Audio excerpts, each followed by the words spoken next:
এটা বিচার বিশ্লেষণ করে, এবং এটা যেহেতু আরও অন্যান্য মন্ত্রণালয়ের সাথে সম্পর্কযুক্ত, এবং আমাদের একটা জাতীয় সংকটও এখন চলতেছে, বন্যা সংকট চলতেছে, আমাদের কিন্তু অনেক দিকে কাজ করা লাগতেছে।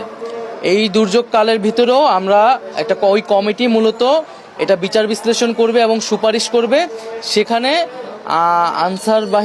আনসার ভাইদের যত সমস্যা আছে, তারা যে সকল বৈষম্য এবং যে সমস্যাগুলো তারা ফেস করেন, সেগুলো নিয়ে আলোচনা করে একটা যৌক্তিক সমাধানে আমরা পৌঁছাবো।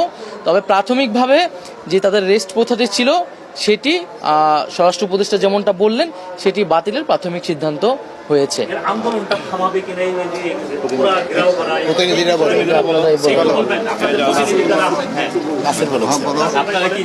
তিন উপদেষ্টা এবং অন্যান্য যারা সহকর্মী সবার সাথে আলোচনা করে আমরা একটা সিদ্ধান্ত উপনীত হয়েছি।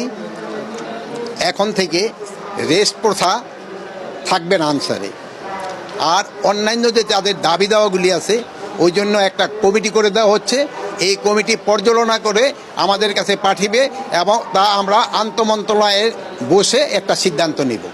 এটি আপনাদের কাছে আপনার এই মেসেজটা সবাইকে পৌঁছায় দেন। আমাদের নিয়ম নীতিমালা, নিয়োগ বিধিমালা অনুযায়ী ওনারা 3 বছর চাকরি করার পরে 6 মাস যাবৎ ওনারা রেস্টে থাকে। এরপরে ওনারা আবার অঙ্গীভূত হয় 6 মাস পরে। এই 6 মাস ওনাদের জীবন জীবিকাটা একটু দুর্দশার মধ্যে থাকে। সেই জন্য ওনাদের মূল সমস্যাটা ওই জায়গায়। এই জন্য আমরা সবাই মিলে একটা একমত পোষণ করি যে এই প্রথাটা যেন বাতিল করা হয়।